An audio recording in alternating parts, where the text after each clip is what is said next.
data protection. Now we host Mr. Guillermo Antonio Tenorlo Cueto. Is it okay? Almost okay.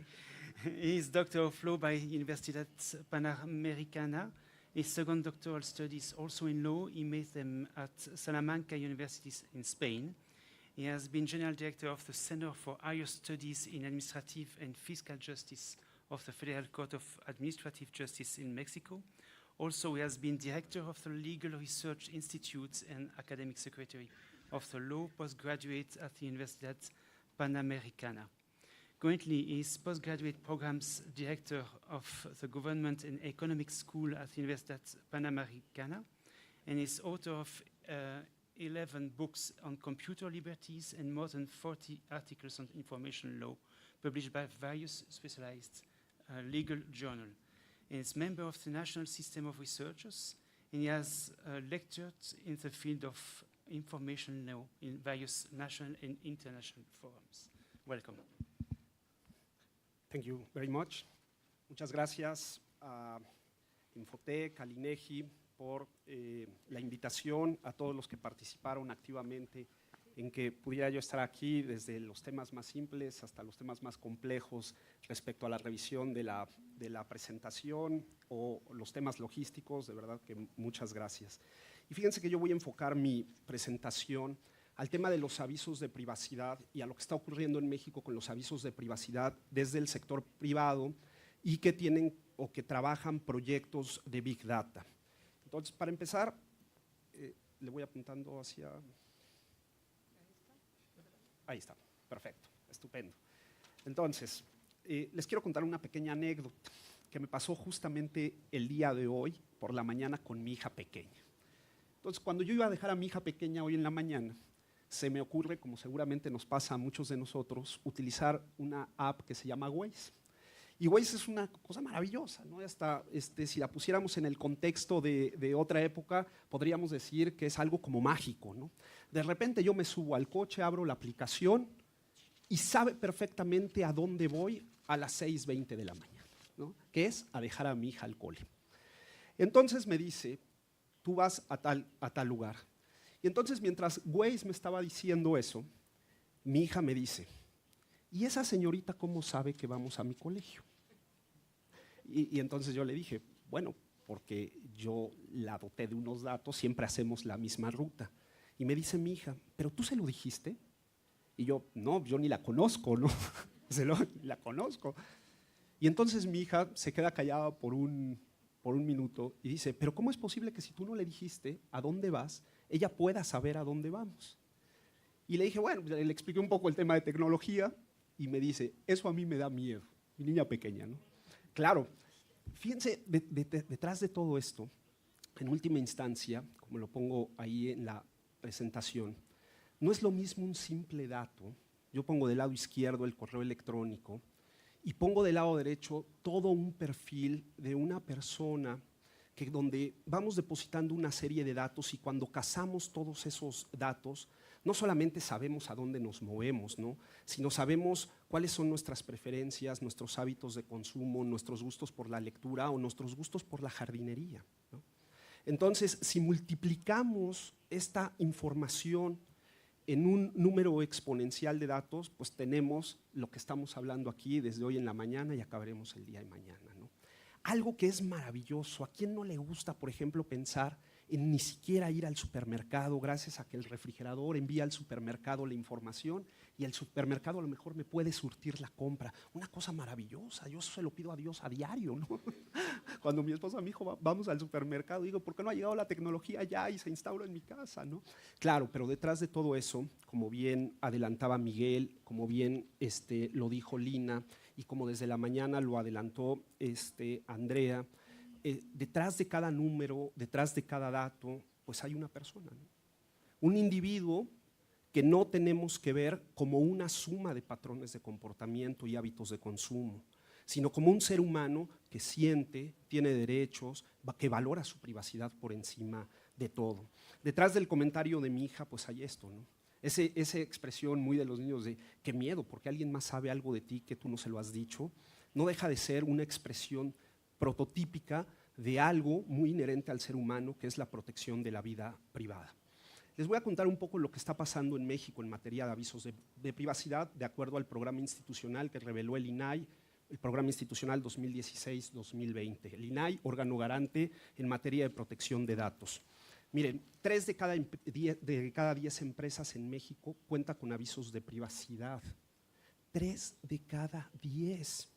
Cuando tenemos una ley en materia de datos de protección a los particulares que tiene 8 años, vamos atrasadísimos en algo tan esencial como avisos de privacidad, ¿no?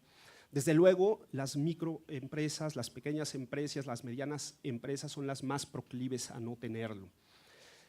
Dicho sea de paso, les cuento que, por si esto les parece alarmante, nos parece todavía más alarmante, según los datos que revela la misma autoridad garante, que el 84% de las empresas desconocen otro tipo de obligaciones derivadas de la Ley Federal de Protección de Datos. Es decir, ¿aquí de qué estamos hablando? Estamos hablando de políticas y procedimientos, de medidas de seguridad administrativas que nos parecerían, estoy seguro, a todos los que estamos aquí, como que lo más básico que podría tener alguien que trata datos, ¿no? Aviso de privacidad y políticas y procedimientos. Bueno, la numeralia es terrorífica. A mí cada vez que me toca llegar con algún particular, hablar de datos personales, de protección a datos personales, y me doy cuenta que no tienen aviso de privacidad, me doy cuenta que no hay políticas ni procedimientos, pues me alarmo porque lleva ya muchos años tratando datos y ni siquiera ellos saben cómo controlar el tema de los datos, que a los que estamos aquí nos parece como que lo más básico, ¿no? Por supuesto, tenemos un problema adicional que tiene que ver con la cultura de la protección de datos de los ciudadanos, ¿no? Esto que platicaba y adelantaba ya Lina con total certeza de la cantidad de herramientas tecnológicas que usamos todos los días y que, oye, ¿consultaste el aviso de privacidad? Oye, ¿te diste cuenta que la aplicación que bajaste te va a estar localizando? Oye, ¿te diste cuenta que tal página que abriste coloca unas cookies? Oye, ¿te diste cuenta? Nada, ¿no? Claro, entonces, no solamente es a nivel empresarial o de los sujetos particulares, sino también a nivel ciudadano. Yo creo que una pregunta que tendríamos que hacernos, ya que estamos hablando de personas, ¿cómo las personas procesamos la cultura de protección de datos, ¿no? ¿Y qué tanto somos exigentes en materia de exigir un adecuado cumplimiento, ya quisiera de la legislación, de un adecuado tratamiento de los datos personales que vamos entregando en cada uno de los responsables? Esto se traduce en la lámina que estoy presentando, en que solamente el 12% de las empresas en México reportan haber recibido alguna solicitud de derechos ARCO, ¿no? Desde luego, el órgano garante pues, ha reportado que ha habido un crecimiento interesante en los últimos años de un 53% de solicitudes de protección de derechos ARCO, pero sin lugar a dudas, por la numeralia que nos ofreció en este reporte, pues es claramente insuficiente. ¿Qué nos enfrentamos cuando tenemos empresas que van trabajando proyectos de Big Data? Sin lugar a dudas, en la conciliación que tenemos, pues tenemos nuevos tipos de datos, ¿no? Entonces, tenemos datos observados, datos derivados, datos inferidos, que desde luego, como se coloca todo esto como una información que va siendo adicional a los datos personales que los individuos nos van entregando de manera consciente, pues se adicionan a partir de los sensores, las cookies o los algoritmos de estas máquinas llamadas de aprendizaje, pues qué pasa con ellos y cómo los reflejamos ya de cara en los avisos de privacidad. Entonces les voy a contar un poquito lo que me pasa con algunas empresas que incorporan estos proyectos de Big Data en sus labores cotidianas. Me dicen, oye, es que yo solamente contemplo avisos de privacidad para lo que la ley me indica que tengo que contemplar. Solamente preveo datos de identificación, datos sensibles, cuando mucho llevo a datos patrimoniales. Pero partiendo de una buena práctica, pues nosotros anunciamos en el aviso de privacidad que generamos un rompimiento de los datos, lo que desde la mañana me parece que han venido trabajando con la anonimización o mejor conocida como disociación de los datos, ¿no? Pero ¿qué es lo que pasa con estos proyectos de Big Data? Me pasaba con una institución educativa que traía algunos proyectos muy interesados de tratamiento de datos a gran escala. De repente, los datos volvían a juntarse, ¿no? Perdón que lo diga en términos tan pedestres, ¿no? Pero para que se entienda, volvían a juntarse.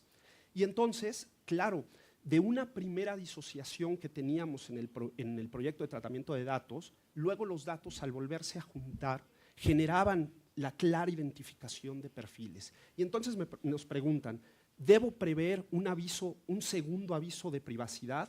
¿Tengo que anunciar que esto puede pasar en mi proyecto de Big Data? ¿O cómo le aviso al titular del derecho que me está sucediendo esto en mi proceso? Claro, ustedes pongámoslo en perspectiva. Si nosotros tenemos que no hay un adecuado cumplimiento en materias de avisos de privacidad, si nosotros observamos que menos lo hay en políticas y procedimientos, esto que estamos hablando es un nivel superior que todavía nos queda muy lejos, ¿no? Sin embargo, para todos aquellos que hacen proyectos de Big Data, pues hay que trabajar con ellos para que en el aviso de privacidad reflejen todas estas problemáticas y avisen al titular del derecho que todo esto está sucediendo. Por si fuera poco, otro problema que nos enfrentamos en México es justamente el tema del consentimiento, ¿no? Porque como lo sabrán, nosotros en México trabajamos con dos tipos de consentimiento. El primero de ellos, el consentimiento tácito y el consentimiento expreso. Entonces, claro, la pregunta es obligada para todos aquellos que desarrollan proyectos de Big Data que luego generan perfiles, ¿no? A partir de una segunda asociación de datos que componen el perfil, ¿no? Si el perfil como tal es un conjunto de datos que debe entenderse como una información, o bien si el perfil como tal debe anunciarse como un dato sensible en el cual se necesita un consentimiento expreso para el proyecto de Big Data que lo va a generar. Desde luego, pues con lo que hemos venido trabajando en muchos de los avisos de privacidad, pues es reforzar, entre otros principios, aquí nada más enumeré dos con los que hemos tenido un particular trabajo con las empresas que están desarrollando este tipo de proyectos, trabajar con el principio de finalidad del tratamiento de datos, en donde lo que hemos tratado de hacer es sensibilizar al responsable del tratamiento que el mismo no puede tratarse para finalidades incompatibles, contrarias o no especificadas para aquellas que fueron informadas o consentidas a los interesados en el momento de recabar sus datos, con lo cual eso nos ha permitido jugar con algunas prácticas que, si bien es cierto, sobrepasan el contenido normativo, pero sí nos han ayudado a generar unas buenas prácticas en la elaboración de estos avisos de privacidad con todos aquellos particulares que trabajan este tipo de proyectos. Y desde luego, ya lo anunciaba Miguel hace rato, tenemos un problema porque muchas empresas que hacen proyectos de Big Data pues juegan con este tema del interés legítimo del responsable del tratamiento, el cumplimiento de obligaciones legales contractuales o atención al interés vital de los interesados, en donde pretenden justamente excluirse de anunciar que hacen este tipo de proyectos de Big Data, ¿no? Importantísimo que también hemos trabajado con las empresas que generan este tipo de proyectos, es lo que ya adelantábamos, ¿no? Fundamentalmente la aplicación de técnicas de anonimización y disociación de los datos, pero aquí es no solamente, porque esto parece muy sencillo, pero cuando tenemos el proyecto de Big Data, tenemos que vigilar que todo el procedimiento de tratamiento sí genere este tipo de anonimización, ¿no? Para evitar que volvamos a crear el perfil que pueda poner en riesgo a la persona, ¿no? Y desde luego, pues trabajando con estos, como lo ponemos en la presentación, con estos efectos, ¿no? En los procesos, el tema de aislamiento, de no vinculación y de no inferencia, para evitar que el proyecto de Big Data se contamine en la generación de perfiles que permitan identificar a las personas. Creo que voy bien de tiempo. Entonces, para no abusar del tiempo, voy a tratar de centrar los 7 temas que se están trabajando en materia de avisos de privacidad con las empresas que están trabajando Big Data. El primero de ellos, sin lugar a dudas, estamos trabajando con la reconfiguración de su apartado sobre tipo de datos y consentimiento que recaban, ¿no?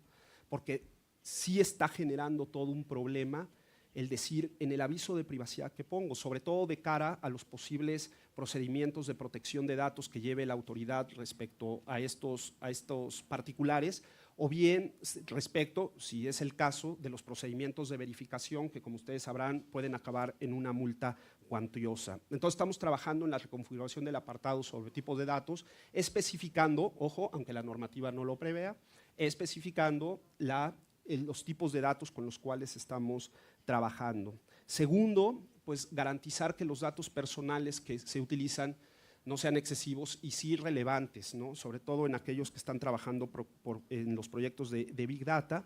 Desde luego el tema de la disociación y anonimato de datos, que es la piedra angular de este sistema, buscando que existan procedimientos estables dentro de aquel particular que trabaje proyectos de Big Data para lograr esa disociación de manera permanente y la anonimización permanente en todo el proceso de tratamiento.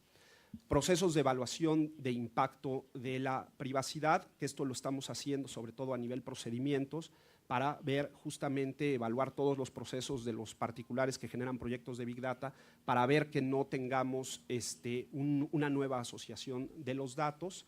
Ya lo adelantaba Lina, ya no me detengo aquí, que creo que es un tema recurrente, enfoque de privacidad por diseño, y desde luego las dos últimas. Un tema que me parece relevantísimo porque ayuda a las organizaciones a reforzar el tema de cumplimiento normativo, que es el tema de los códigos de ética en materia de protección de datos, ¿no? Tenemos en el número de particulares, de responsables, que sin lugar a dudas con una adecuada capacitación en un código de ética, que vaya un poco más allá del marco normativo, pues ayuda, y lo hemos visto, a que el personal nos ayude a detectar procesos en los cuales podríamos tener nuevamente datos que se cruzan, ¿no?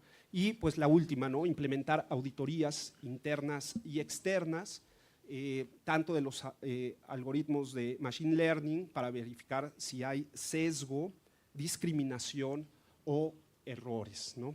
Importantísimo en el tema de los procedimientos. Y termino con esto, porque así en los proyectos de Big Data, así lo ve el titular del derecho, ¿no? Lo que sabe del proyecto, que rescatamos en el aviso de privacidad es la punta del iceberg, ¿no? Y el Big Data, porque no sabemos hasta dónde alcanza, porque nadie nos lo dice en los avisos de privacidad, pues es el resto, ¿no? No sabemos hasta dónde nuestros datos se disocian, se vuelven a juntar y hasta dónde llegan o hasta dónde son compartidos, violando fundamentalmente lo que Miguel y Lina han hecho hincapié, que es la vida privada de las personas. Muchas gracias.